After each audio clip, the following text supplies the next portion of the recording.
তাদের উলি যারা হন তাদের কষ্ট হয় বেশি, তাদের মুশাহাদা বেশি হয়। যেন আল্লাহ পাকের নিজাম হলো যে যত বেশি কষ্ট করে তার মর্যাদা আল্লাহ পাক তত বাড়িয়ে দেন। সুবহানাল্লাহ। এজন্য পয়গম্বরদের মধ্যে যার মর্যাদা কত, যার মর্যাদা বেশি সে তত বেশি কষ্ট করেছে। তাফসীরে কাবীরের মধ্যে লেখা হয়, সমস্ত দুনিয়ার কান্নার পানি যদি এক পাল্লায় রাখা হয়, আদম আলাইহিস সালামের কান্না যদি এক পাল্লায় রাখা হয়, সমস্ত দুনিয়ার কান্নার পানি যদি এক পাল্লায় রাখা হয়, আদম আলাইহিস সালামের কান্নার পানিগুলো যদি এক পাল্লায় রাখা হয়, আদম আলাইহিস সালাম গন্ধম খাওয়ার পর যেই পরিমাণ কান্না করেছেন একদিনের কান্নার সমপরিমাণ হবে না।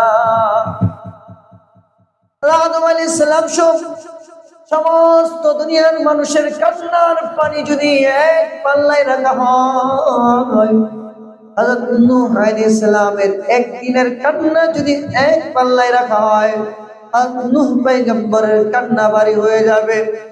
হযরত নূহ আলাইহিস সালাম সহ সমস্ত দুনিয়ার মানুষের কান্নার পানি যদি এক পাল্লায় রাখা হয়, হযরত ইদ্রিস আলাইহিস সালামের কান্নার সমপরিমাণ হবে না।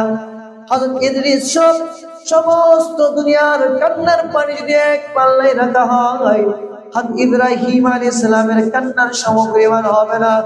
হযরত ইব্রাহিম আলাইহিস সালাম সমস্ত দুনিয়ার কান্নার পানি যদি এক পাল্লায় রাখা হয়, হযরত ইয়াহইয়ার কান্নার সমপরিমাণ হবে না। হযরত ইয়াহইয়া সমস্ত দুনিয়ার কান্নার পানি যদি এক পাল্লায় রাখা হয়, হযরত ইয়াকুব আলাইহিস সালামের কান্নার সমপরিমাণ হবে না। হযরত ইয়াকুব আলাইহিস সালাম সমস্ত দুনিয়ার মানুষের কান্নার পানি যদি এক পাল্লায় রাখা হয়, হযরত ঈসা আলাইহিস সালামের কান্নার সমপরিমাণ হবে না।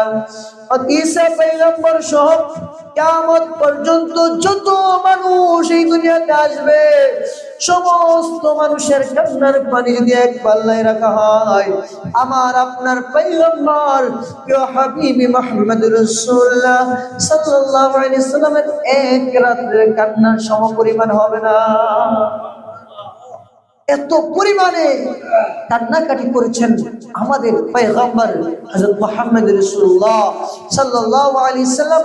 এত কষ্ট করেছেন, পৃথিবীতে আসার আগে বাবা নাই, পৃথিবীতে আসার পরে 5 বছর বয়সে মা নাই, 8 বছর বয়সে দাদা নাই।